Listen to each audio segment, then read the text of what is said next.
You're listening to the official podcast of Bloodstock Open Air Festival.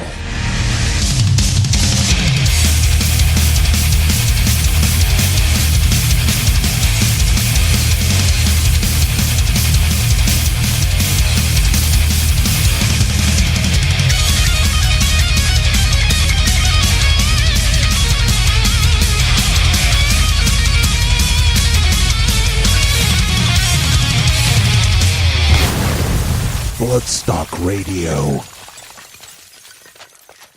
Yes, hello, good evening and welcome to Bloodstock Radio, the official podcast of the Bloodstock Open Air Festival. This is podcast number 44. My name is Squatter and tonight is nice and easy for me as I recently went over to Parlour Studios to meet up with producer Russ Russell and a band that played at Bloodstock 2017 and Bloodstock 2014. That is Eradicator. They were just putting the finishing touches to Eradicator's third album, so we are all about that tonight. First of all, we've got an interview with Russ and the band, and then a longer interview with just Russ himself, and a bit of music dotted along the way as well. So let's get straight into that on Bloodstock Radio. The big interview. Okay, next up on Bloodstock Radio, we're having a chat to the guys from Eradicator, and we're also in the studio with Mr. Russ Russell. How are we doing, guys? Yeah, good. So you've been locked away in here, judging by the stench, for a few weeks now, working on the third Eradicator album. So I've just had a few little sneak previews. I think it's fair to say it's a slight change of pace. Yeah, you could say that. Yeah, definitely. Yeah, a lot less thrash than before, no doubt about it. Yeah. So why have you gone in that direction? It's good, it's great, and you can sort of see the journey that you've come from. You can see the links to like Astral Body and Kairos Passing and things like that. But so why have you sort of decided to sort of come to a less thrashy route, if you like? With the last album, I think we took it that sort of sound as far as we could. I think to do a repeat of that album wouldn't have been authentic or truthful to where we're at right now. We wanted to sort of push ourselves musically as much as we could to try and make as much noise as we can with this next one. Not bored of playing thrash metal or anything, and we don't dislike the genre or anything, but musically it can be quite limiting sometimes to kind of, especially if you sit at 200 BPM, like there's not a lot you can do, like apart from one kind of thing at that speed. So I think by slowing things down a bit and by opening up melody and new rhythms that we weren't really able to get at that kind of tempo before, by slowing things down a bit, it's just allowed us to try out more things. And as soon as you start slowing that tempo down, it doesn't have that same sound anymore, and it doesn't really work to play those types of riffs and stuff like that. So I think it's also like we all have just really, really wide music taste, and you don't just want to play a style of music that only caters to one thing you love. Do you know what I mean? Yeah, I would say it's you can definitely still see there's Eradicator footprints on it. I would say there's certainly bits of it that I think but Pat, I'd definitely say the couple of songs that you showed me there, quite varied vocal work on them. So how did you find that? Was it difficult? Is it sort of styles that you've done before, or have you sort of taken yourself in new directions as you've been going with it? Well, I've been having singing lessons for the past 9 years, so I've done different stuff in lessons before, but it's never really applied it to Eradicator before. But with this album particularly, when we were sort of writing it and demoing it and all that, we'd just spend, I'd say, the last 2 years pretty much every Saturday bar Christmas or birthdays and stuff like that in a room just working on stuff. So got a hell of a lot of practice in there, and we were just really well prepared coming in. So it wasn't something particularly that I'd say I wouldn't have thought 5 years ago I'd have been able to do anything like this. So, but I don't just put the work in, and results happened. Yeah, well, I think when we spoke to you, we did the Bloodstock TV interview with you. You were saying about that you wanted to get the majority of the work done before you came into the studio and that lot. But I think you finished off a couple of songs in the studio. You were saying earlier on, yeah. Yeah, we come in with a few things that weren't quite finished, but we all put our heads together. We're pretty pleased with the results. So that's a good point to bring you in then, Russ. Yeah. So obviously you worked on the last album, Edge of Humanity. Did you know what was coming with this? Did you know that they were going in a slightly different direction with things, or was it quite a bit of a shock to you? We've been in constant communication since the last album, really. I mean, we see each other fairly often. we've become really good friends after the last album. And I remember when we were recording the last album, and they had the two songs, Astral Body and Kairos, and there was a little bit of uncertainty amongst the band as to whether it was okay to do those kind of tracks as part of the album. Yeah, but there was never any question as whether we would do them, but it was a little bit of nerves, can I say? Is that fair enough? No doubt, to kind of push the boundaries in a bit of a different direction. And, I mean, it's turned out that they're the most popular tracks on the album. So I think that spurred them on to continue in that direction. And I fully encouraged it. I've been getting the demos for probably well over a year now since I heard the first demo for this album, and every track I got, oh my god, this is fantastic, so musically accomplished, and Pat in particular I think has pushed his voice into a whole new realm.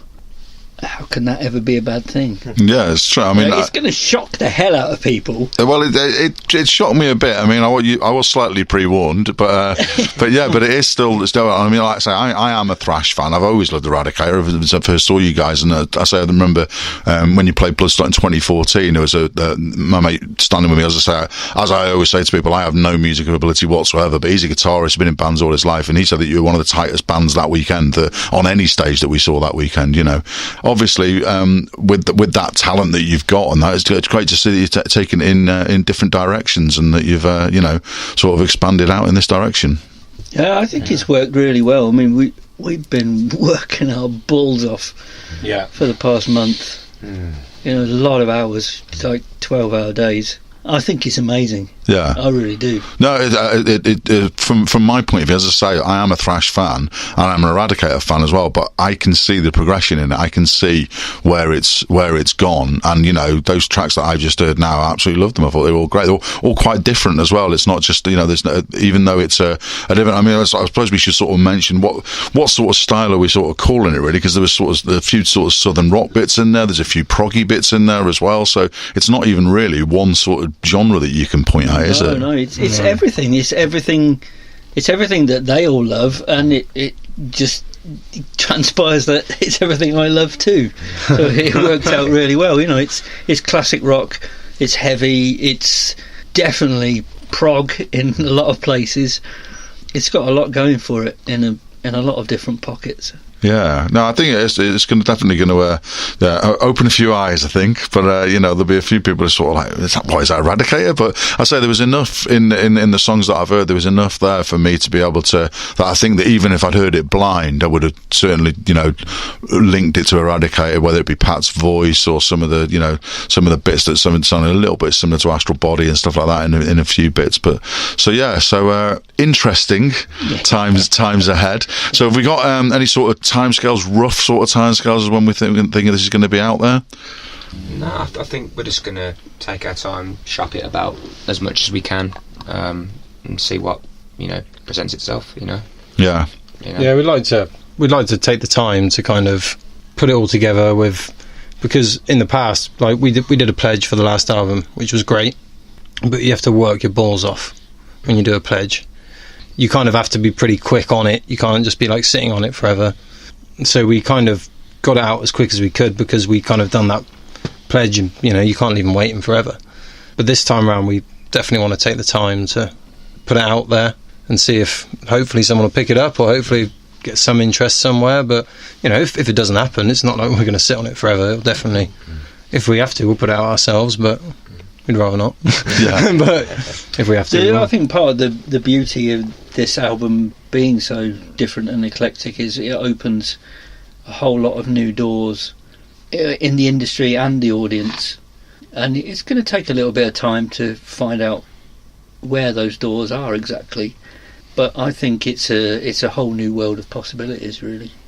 Okay, so let's rewind you a little bit back then to Bloodstock, because you played Bloodstock last year, actually, after a few years break in between. Yeah. So just rewind us back to that, and what your sort of memories of that were. Again, all positive. I mean, we got there in the morning, got to relax. The crew were great, made us all feel comfortable. Helped us with our gear. that was for that backdrop, and then it was just time to go, and it was over before you knew it. It's always over before you know it, isn't it? You know? Just months and months of worry and preparation for that half hour, do you know what I mean? But it's all worth it at the end of it. Did not expect the turnout that we got as well for that time on a Saturday morning. Especially considering they'd already been going for 2 nights. And the thoughts people would be in such a great mood. 2 days of at that time in hangovers. the morning on a Saturday to go for. Yeah, well, that's you do get that with the Bloodstock. I remember Evil Scarecrow a few years ago. They were on at like half 10 in the morning. There's like 10,000 people there for them, you know. So that's Bloodstock, you know. I suppose it's you get your hardcore Bloodstockers. They're on it, definitely, aren't they? Yeah. Cool. So, are you heading back to Bloodstock this year at all? Any of you planning to go? I'm up for going. Yeah. I want to see that Definitely. lineup, man. I want to see the Priest. I got to see Gojira. Yeah, I really want to see Gojira, definitely. Yeah, I'm definitely looking for Judas Priest. Hopefully, we're going to get to interview them because they're actually the band that got me into metal. So, you know, Ram It Down album 30 years ago this year was actually the album that got me into metal. So, yeah. So I'm not a massive. I mean, I don't know. A good one to bring you on this one, Russ. That new album of theirs. How good is that new album? It's absolutely incredible. Yeah. What a top job all round. Yeah, I've fault it. well, I've got the CD in my car, and I literally just on the way here now, I went over a pothole, and I'm like, no, don't do that, because I've just been listening to it for weeks. It's just absolutely top stuff. It is. It really is.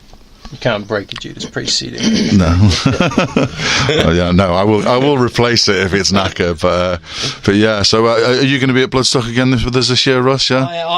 I'm. It's somehow contractually bound by blood, I think. I don't think I can ever escape. Yeah. Well, we had a bit of a chat with you last year on the sofa, and do you remember that?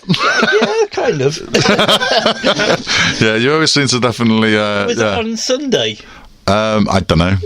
Now you got me. I actually don't know. I think it was on the Sunday. Because I think it was one of them that we didn't really arrange. We just saw you sort of wandering past and just grabbed you and sat you down and thought we'd have a bit of a chat to you about things. But yeah. So well, I probably didn't make much sense at that time. Well, you never do, to be fair. So, but yeah. But if we see you there again this year, then we'll grab you as well. So yeah. Well, yeah. Well, good luck with the album, guys, and look forward to having something to play. Obviously, we haven't got anything for it yet, but we'll finish off with some Astral Body, seeing as that seems to be pretty much where it was at. So yeah, so cheers for talking to us, guys, and this is Eradicator with Astral Body.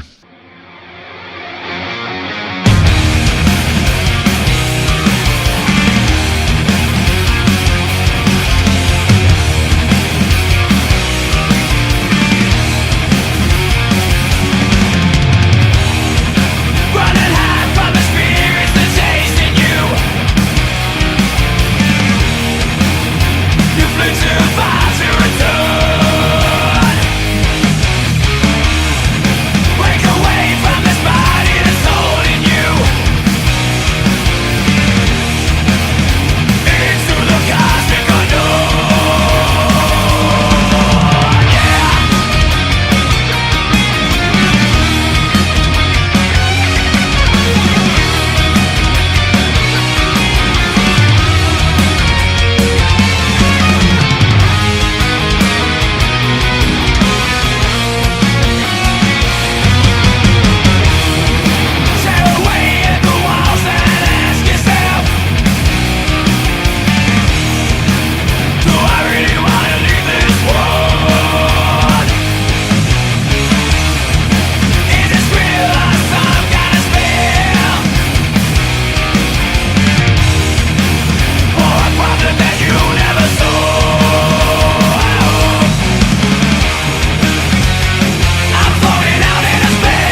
Okay, so next up on Bloodstock Radio, we are at Parlour Studios. We're having a chat with Russ Russell. How are you, sir?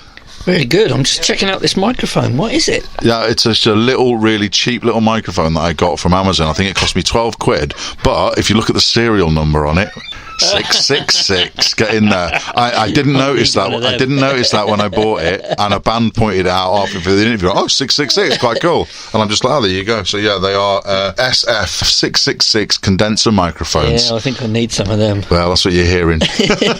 Cool. So yes. So yeah, we come down to have a chat with you because I just finished off the Eradicator album. You've been kind enough to give me a little sneak preview of that. And you are very welcome, of course. Yeah, no, it's been great. But I just wanted to sort of have a chat to you about things, because I'm trying to expand things out a little bit more on Bloodstock Radio this year to take in not just Bloodstock stuff, although you are very, very well entwined with Bloodstock, obviously, but also to just sort of expand out into more of the sort of music business in general, because I am going to play the part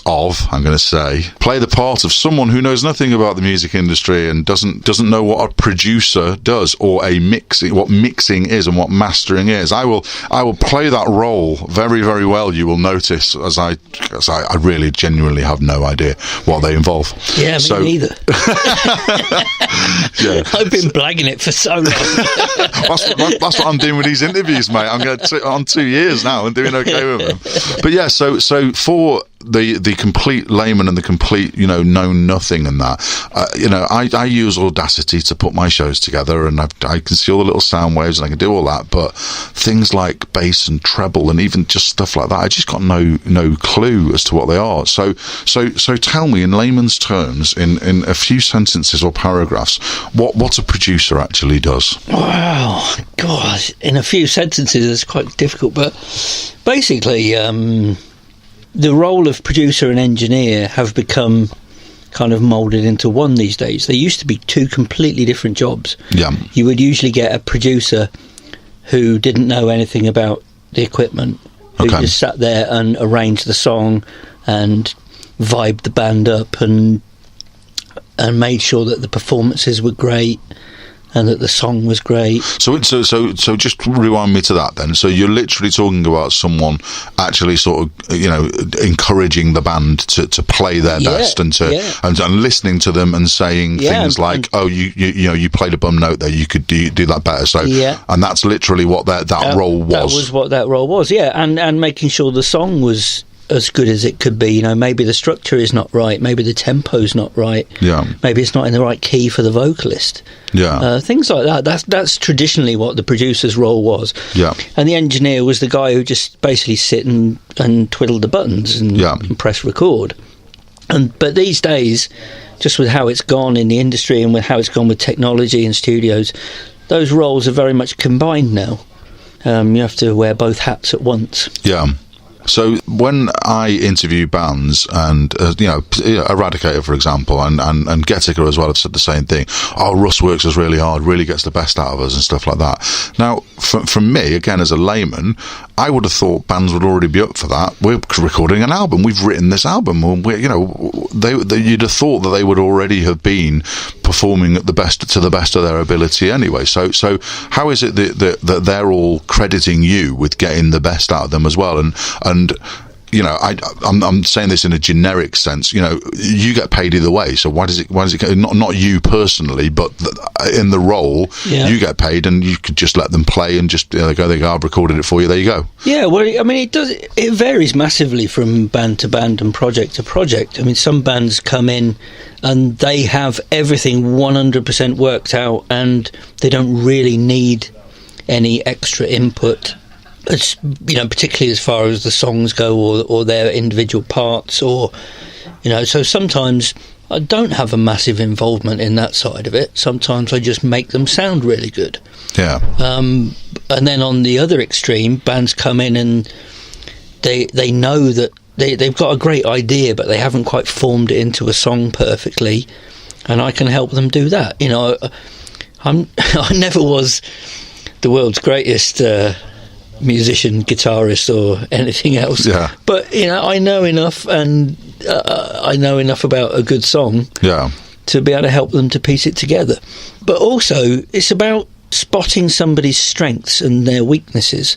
Even a great singer might have something that they don't do very well, or something that they could do better if they just thought about it a little bit differently. Yeah. So my job is to spot that and to say, oh, why don't we try this? And if they don't like it, that's fine. If they want to do it their way, that's fine. At the end of the day, they're paying the bill. Yeah. But 99 times out of 100, people seem to agree with my opinion. Yeah.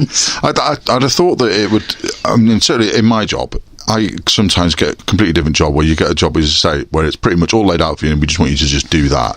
Or you get a very rough idea and then this is the problem, we need you to come up with a solution. And obviously I much prefer the bit where you're creating the solution. So I would imagine that you're the same as well. You must prefer where you've got a little bit more input than literally just twiddling knobs and buttons and just saying, oh, there you go. Yeah, most of the time I do like to be creative. But then, also at the same time, if people do have their stuff completely worked out, then it leaves me more time to be creative with the sound. Yeah. Which also can have huge benefits. Yeah, so sometimes it can be detrimental having to rewrite songs and structures and tempos and whatever, because you end up with less time to make it sound fantastic, although of course I always do. So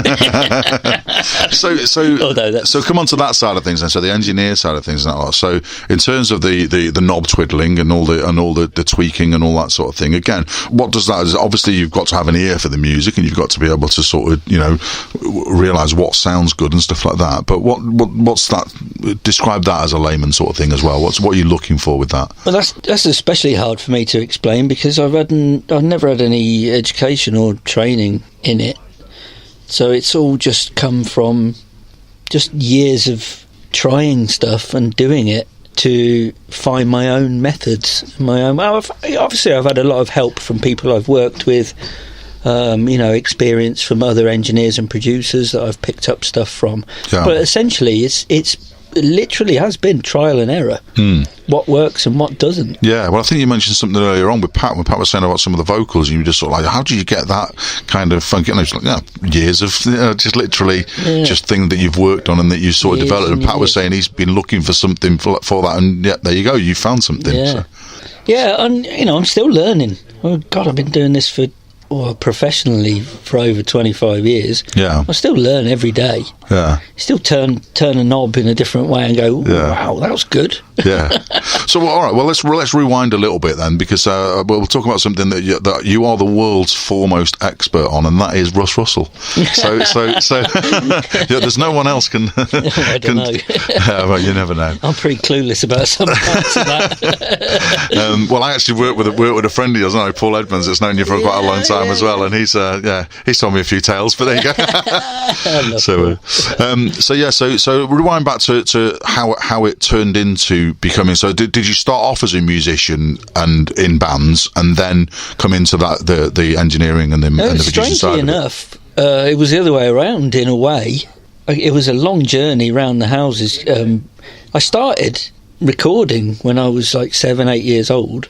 Right. Because my dad worked for a German electronics company, and we always had tape machines, reel-to-reel tape machines and microphones in the house. Okay. And I just started messing around with them when I was a kid. We'd record our little family get-togethers and record a little song, record my own little radio show of the top 20. Yeah. Things like that. And it was just fun. Yeah. And then as a teenager I started playing in bands. I was really into the punk scene. Got a band together and went into some small local studios and were recording stuff, and I was kind of knew what was going on. It was quite familiar to me in a way. Yeah. And the people there were really kind enough to teach me more and encourage me, and then suddenly it was like, other bands in the area were saying, can you record our demos? Can you record our new single? And I'd never actually considered doing it professionally, as a career. Yeah. At the time, I was more into just making a horrible racket with my guitar, and I was doing a bit of live sound as well. So obviously, I understood how the equipment worked. I just started doing local band demos, and it just literally exploded.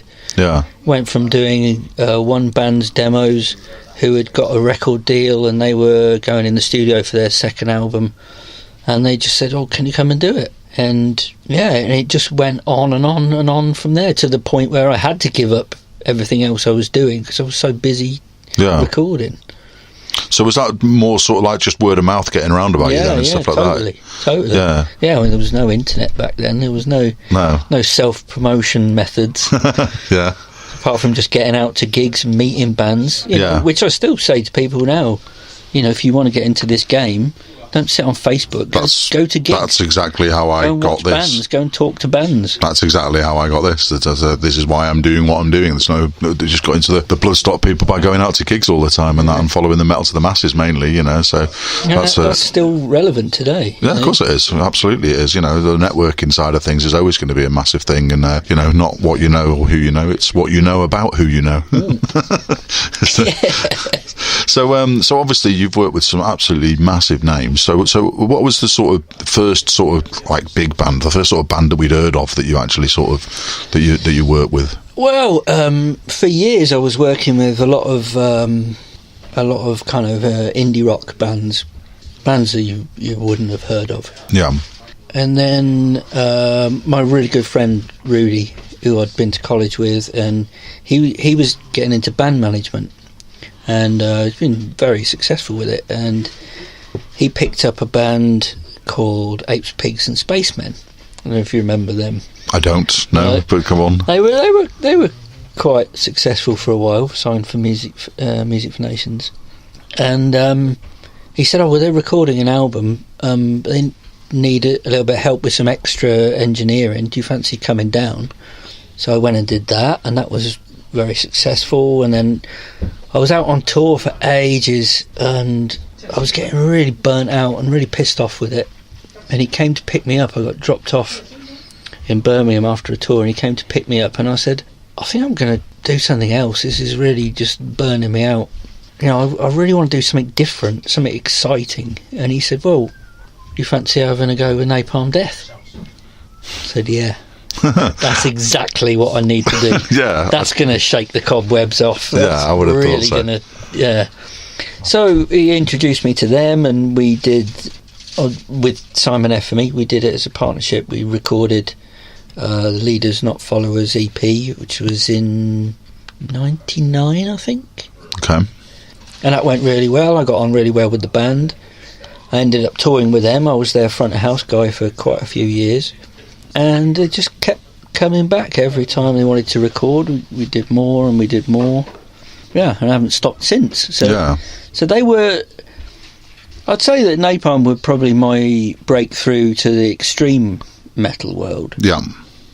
You can't escape it now. Yes, just snowball from there. Really. So you mentioned another brief role there again that again doesn't really sort of do in front of house guy. So is that basically the sound guy at the gig doing the same sort of things, making sure that they sound good on stage? Yeah, somebody who knows the songs, who knows which bits are coming up, when there's going to be, you know, a guitar solo, or not that there's many of them in Napalm, but just someone who knows the songs and knows the equipment and can make them come across, you know, in the powerful way that they need to thrill an audience. And that's is that a sort of a change from band to band then? So some bands have a sound guy that they take around with them, and some bands don't, and they just use the venues guy. Yeah, most reasonably sized bands have their own engineer. Yeah, there's a lot of really good in-house sound engineers at certain venues, but you can never rely on that as a band. Yeah, and even if you've got a good engineer, if he doesn't know your material, he doesn't know what to do. Yeah, he doesn't know how much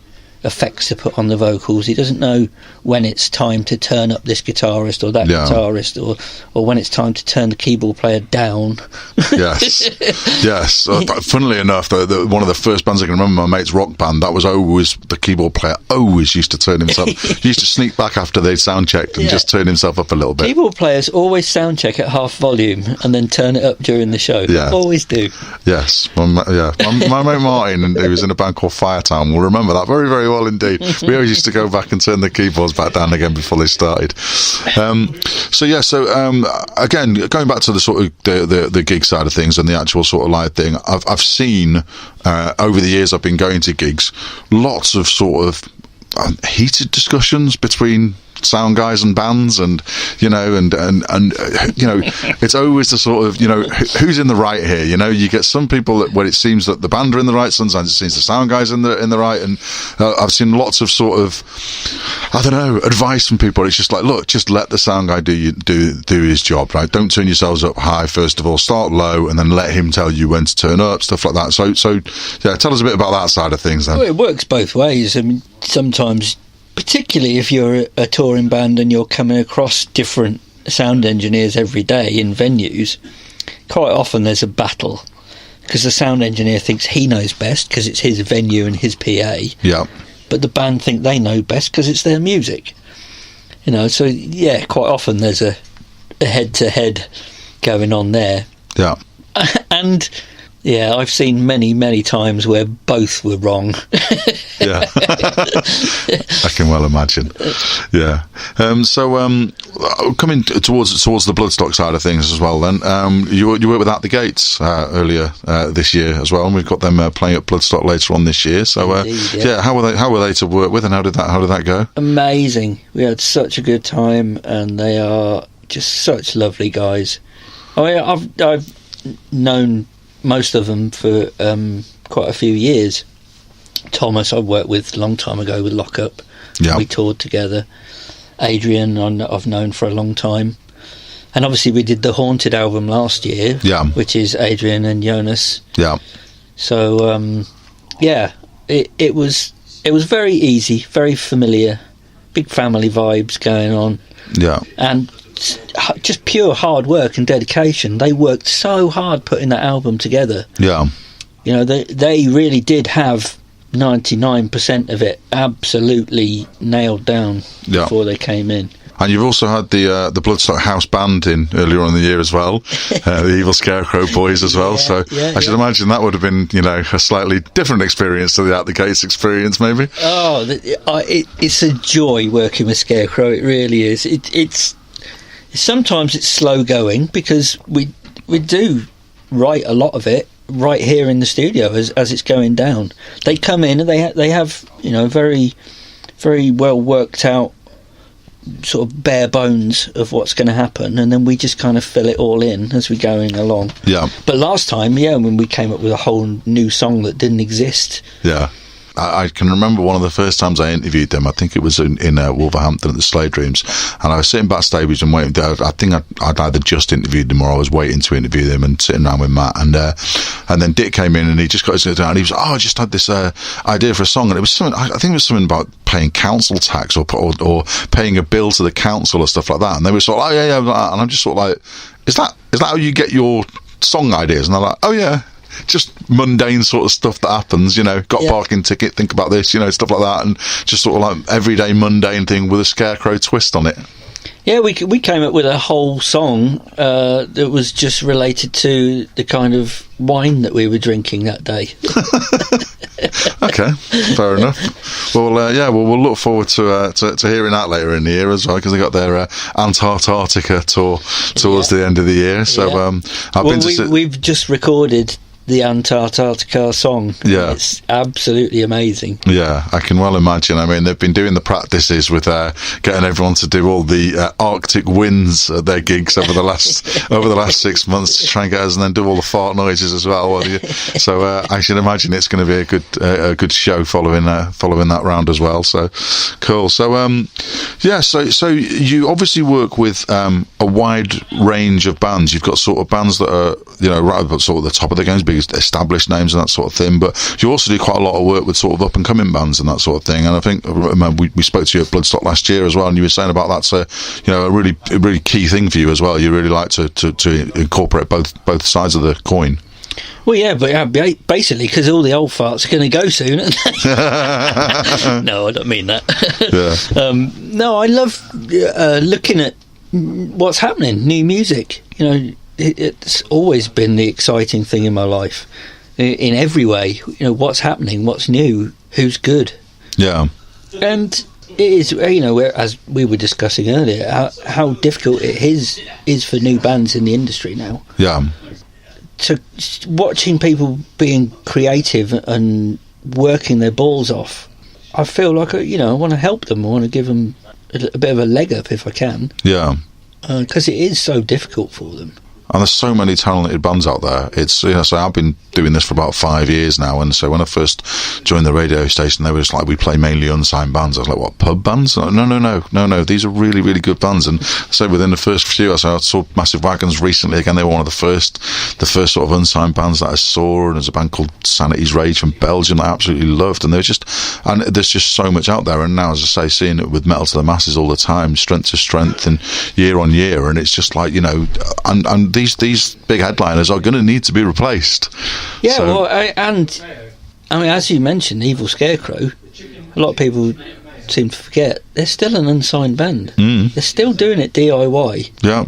And for any band to reach the kind of level that they're attaining these days, doing it DIY, it really shows that it can work, but you have to work your balls off. Yeah. I've had a few arguments with people over Scarecrow over the last few years, because it's it's all just gimmicks, it's all just this and that, and they're not really good musicians, they're not really this, not that. And I'm just like, no, I know how hard they work. I've seen how hard they work. They're really, really serious about what they do. They have a laugh while they're doing it, but they are very, very serious about what they do, and and they are not up their arses about it at all. They're completely like, we don't understand how it's still working. And they played Vakken last year, and they're just like, oh my god, we've got to, I was there with them, it was amazing. 5,000 people turned up in that tent to watch them, the first festival they'd done in Germany, and they were absolutely beside themselves. They just couldn't believe it, what was going on. Well, no, it sounded amazing. So we did an interview with them about it afterwards and that, and it was just, absolutely incredible. Another festival I know you were at last year as well was Glastonbury, with Napalm Death at Glastonbury. Yeah. And, we talked about that on Bloodstock TV. Yeah, just, awesome. I mean, where are we going with that? How are somewhere like Glastonbury having an extreme metal band like Napalm Death on? Well, the area of Glastonbury is actually a collection of small festivals all put together. Yeah. You've got the main stage, and you've got some other, main sort of events going on around it. But if you go out to the periphery of the festival, there's these individual areas that are run by separate people with experience of their genre of music, of their kind of festival.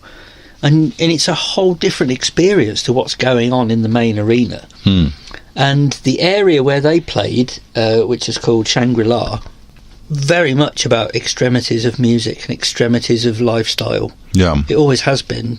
A lot of it was born from the early sort of punk free festival vibe. So Napalm was an absolutely perfect band to play in that area. And speaking to the people who run that area, they said they've been trying for years to get something like Napalm Death to happen in their area. Yeah. Because it fits right in with their whole ethos. Yeah.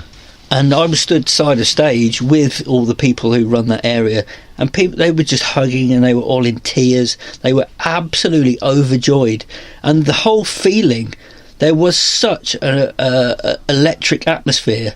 Everybody, the audience, the crew, the whole area was just buzzing. Yeah, I've never been to Glastonbury, and I always sort of see it as being, hippie festival, essentially. So, maybe it is, maybe it isn't. Parts of it certainly are. But so I just can't see how that would, were they getting into it? Were the crowd enjoying it? Were they? Absolutely. It was so packed. It played like mid-afternoon when we put the equipment out on stage, did the line check. There was, a few hundred people sat around on the grass, chilling out. Yeah. In front of the stage. We went backstage, had something to eat, sat and had a chat, and the stage manager came in and said, we're going to have to put the stage time back a little bit because I've got to get health and safety in. I said, well, why? What's going on? He said, the barrier is moving. Right. What do you mean? How is the barrier moving? It's an enormous field with a couple of hundred people in it. And he said, no, come and have a look. and I stuck my head round the side of the stage, and it was full. I mean full, properly full. They closed the entrance to that field. Wow. Because it was full. Crazy. And they had to get health and safety to check out that the barrier wasn't going to collapse. Yeah. And they'd never experienced anything like it.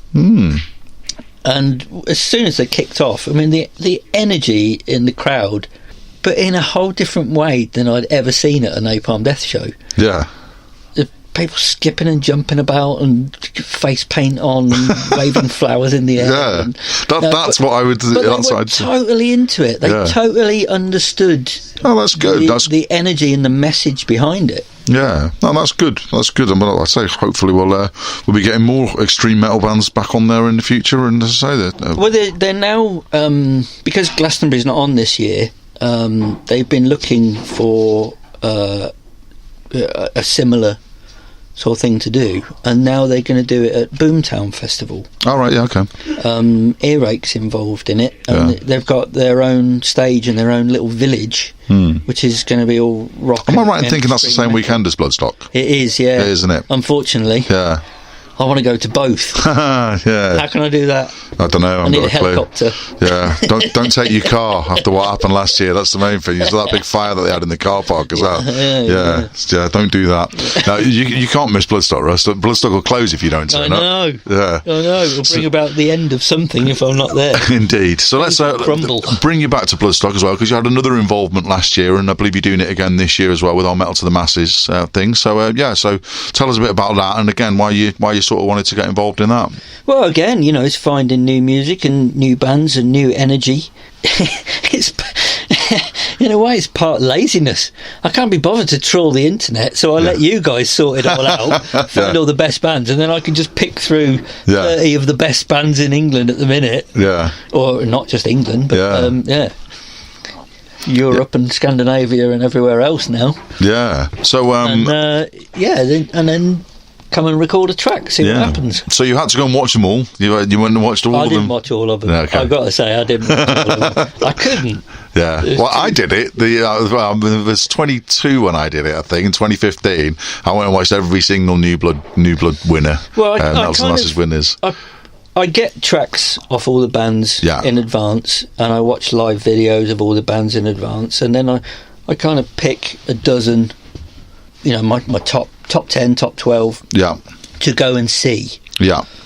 I'm sorry to all the other bands. Yeah. If I don't get to see you all. But I can't stand in there for 3 days solid. Exactly. No, but the thing is as well that it's obviously you've got to see something in them to actually sort of to narrow it down as to what you think you can work with, and it might be that you think a band doesn't need anything. You're just like well they're all right, they're okay, they seem to be doing all right without me. I'd rather if you'd rather see something that you can work with, then obviously that would be more interesting for you. I have actually had exactly that conversation with quite a few bands. You've already got your own thing going on. You've already a lot of bands record their own stuff now and have got really good results out of it, and they know exactly what they want, and it doesn't cost them anything to do it. And I say, well, you're all right as you are. You don't need me, so good luck to you. If I can help you in any way, let me know. No, I think it's one of those things that I think a lot of people don't see for the Metal to the Masses, because people, a lot of people just like, Battle of the Bands, don't do them, or it's just to get to play Bloodstock. But there's so many different things now. I mean, we've got all these different regions going on. Some regions have regional prizes. So I know Mick down in London has, someone wins a guitar, and people win PR packages, photography shoots. All the different regions get different sort of things. And then they say, so yours is 2 days in the studio with you, is it? If I remember right. So 2 days at Parlour Studios and coming and working with you, and as I say, you get into sort of pick and choose what you do. So I say not a lot of people see that side of things as well, that it's not just about playing Bloodstock, it's also about other opportunities like that. Yeah. Well, I think that any band with a good positive attitude can get something out of Metal to the Masses, even if they don't win it. Yeah. You know, it's a massively positive thing. Yeah, I think so. I say I've been involved in it for years, even before I'd started working with Bloodstock. You know, that's the reason I got involved in Bloodstock, because I believed in it and it fitted in with my ethos of things. The whole idea of it, you know, because you get the networking, you get the bands pushing themselves and becoming more professional, and how they deal with things. You see bands that go through it, and maybe they didn't win because maybe they didn't quite have it, but if they work hard and they come back again next year, I like to see that. Bands who are back again with a bit more beans behind them. Yeah. You know, they've really knuckled down and they really want it now. Yeah, but the thing is that you know, Simon keeps tabs on those. I remember Scarthia played a few years ago down in London, and they got to the final a few years ago, and they come to Simon afterwards and says, look, what did we, you know, didn't get through, so can you give us any pointers in that? And sort of kept in touch with them. He kept tabs on them, and then, you know, when they played that year, it was like, yeah, they've progressed enough. They've clearly listened to what I've said. They've clearly worked hard. So yeah, so we'll put them on, you know, and that's what Bloodstock will do. And I think that it is unique like that. You know, some festivals, you know, they will have a sort of a new blood stage effectively, but that's it. You play that, and then that's your lot. That's it. They don't keep tabs on. They don't get invited back. Real support network. Yeah, and no real ladder to sort of climb up. As I say, we've started to get, I don't think it's a hard and fast rule, but we started to get more of a tradition now of the band that opens the festival is usually, you know, one that was picked from the new blood stage the year before. We had Ramage Inc. did it last year, and things like fantastic. that. Yeah, I love Ramage Inc. One of my favourite live bands at the moment. Absolutely fantastic. I've not seen them live before. I really enjoyed that. Yeah, well, I saw them at Uprising, and I think they were the first band of the weekend on the Friday, and I was stood with Andy Pilkinson, and we just went, oh my God, they're like, how good are these? How good's this weekend going to be if they're the first band, you know? Yeah. So but that's the biggest thing that I like about Bloodstock. I can tell that you're the same as well. The fact that it does support that sort of the up and coming band and push them all the way up as well. And it's great to see them with access for the weekend, and you see them, they're absolutely loving life. Yeah. Just the fact that they're there and they can meet other bands. Yeah. And for a lot of them, have said to me it's the first time they actually get to properly meet fans. Yeah. Like fans, you know, because at a gig, by the time you've packed up and done whatever you got to do, you come out and everyone's gone. Yeah. And they're saying at Bloodstock, oh wow, I actually met this guy who's like a massive fan of the band, and we hung out and we drank beers and having interviewed them all, there's a lot of them that are like that. They just sort of like, you know, and obviously afterwards as well, they also find, you know, that I think it's Forgotten Remains we spoke to a few weeks ago that have just been announced for Bloodstock 2018, and they were saying that, you know, they went up and played Scotland after playing Bloodstock, never been to Scotland before in their lives, and they turned out and there's people outside with their shirts on, and it was just so surreal to them that they would be turning up at a completely small venue in Perth to play to a crowd, and they've got their shirts on. They're like, we know of you, we saw you at Bloodstock. Like, oh my God, amazing. So so I love that side of things. So cool. Which is why I won't be abandoning Bloodstock for Boomtown. That's good. That's good to know, Russ. That's good to know. I think we've pretty much covered everything I want to talk about. The last thing I want to talk to you about is reformat, because something a bit different. Something a bit different. Well, it is something a bit different. I had to listen to it earlier on in the week, and now, and it is very different. You know, I mean, I sort of, you know, associate you with the likes of Napalm Death and, you know, Getica and Eradicator and all the bands that I know that have been in here and that lot. But tell us about it. Tell us about reformat. Tell us about how long you've been going for and why you do that sort of music. It all came from one of my best buddies, Luke. I've known for years. He's been in loads of different bands, different projects we've done together over the years, and we had a bit of a tradition where we would get together at Christmas for a couple of days and just do some music, whatever it may be, whatever ideas he had at the time, and we would just work on it in my home studio. And he came with a hard disk full of stuff, and I just was flicking through these folders and listening to his ideas. I said, what's this? This is amazing. I think partly because I'm of a certain age, and all those sci-fi soundtracks really, really important to me. Yeah, Blade Runner and Terminator and, you know, John Carpenter's soundtracks were just a huge part of my teenage years. Yeah, and he had that vibe to it, and I said, "Oh, this is great. We should do this." And we started putting it together, And it was purely electronic to begin with. And I said, this is really good, but it sounds like a lot of other things that are going on. A lot of other people have got the same kind of vibe at the minute. Yeah. There's a lot of this kind of synthwave stuff going on. I said, it needs to be a bit more organic. We need to have a real drummer, and we need to put some guitars on it. And so he said, well, do you know a drummer? I said, yeah. My son, he's amazing. He's one of the best drummers I know. So he came in and just smashed out the drums in 2 days, I think it was. Right. And he'd never even rehearsed it, or he'd heard the demos, but he was spot on. And then we spent a while adding guitars and other effects to it. What started out as a bit of a laugh, just for our own enjoyment. Yeah. Suddenly, I said, "This is really good. We ought to, at least shop it around a bit, see if anybody likes it." And I gave it to a few really key, interesting, progressive musicians that I know, and they absolutely just lost their minds. They were like, "Oh, this is great." And I said, but I don't know what to do with it, because I don't really know that area of the industry at all. Yeah. It's completely alien to me. And luckily, they passed it on to people they knew.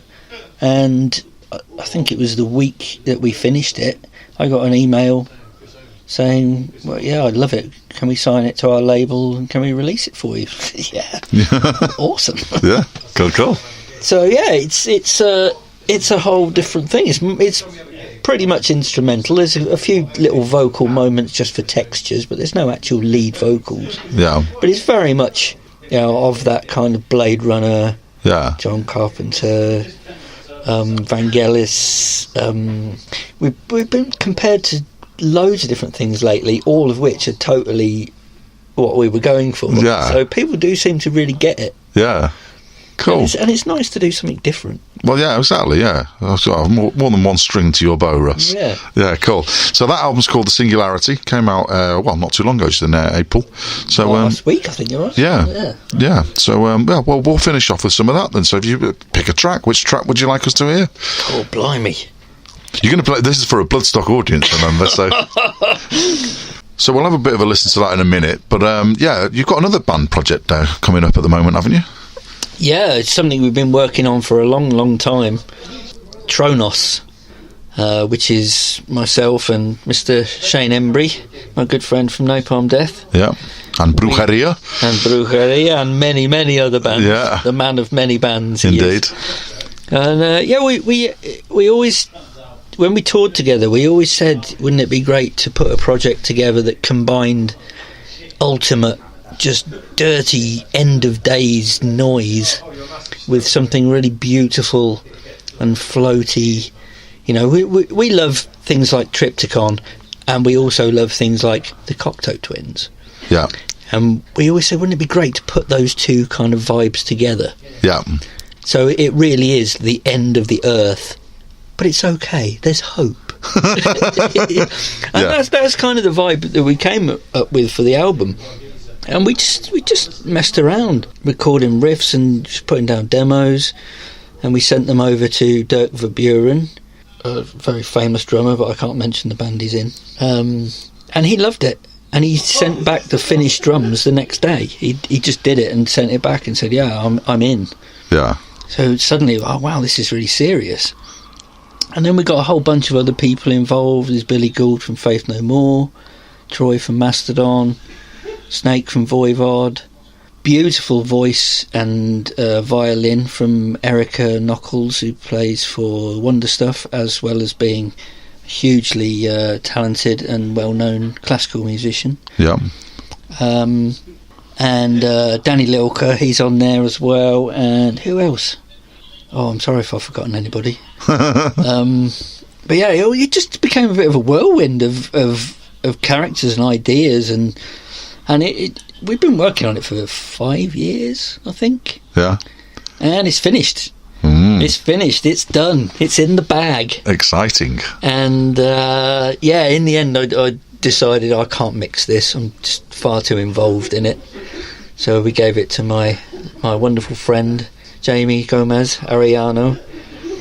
He's awesome. Yeah. He mixed it and mastered it for us, and it's a terrifying piece of work. It really is. Yeah, it sounds it. And we've just signed the contract this week, and we're now looking at how we can roll it out live. And yeah, it'll be coming out much later in the year when we've worked out how to do it. Yeah. Cool. Well, that sounds definitely a bit exciting and a little bit different. But yeah, I can tell from chatting to you for the last half an hour the difference, the way that Russ Russell works. Oh yeah. Yeah. The many faces. Yes, indeed, and never a dull moment, I should imagine. So, do you ever actually have any days off? No, I don't. No. I just had a holiday last month. We had a week in Spain, and I sat there drawing pictures and writing lyrics all week. Yeah. But no, I don't. That's too short. Yeah. Yeah. Yeah, just keep going. Keep going till you can't. Yeah. Cool. Sounds like a good motto for life. Okay, so let's hear one of your tracks then from Reformat's album The Singularity. You can choose one of them for us. Let's play System Terror. System Terror. Okay, well, cheers for talking to us, Russ. Thank you very much. It's a pleasure to have you here. Cool. All right, so this is Reformat with System Terror.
By the fans, for the fans. Bloodstock Radio.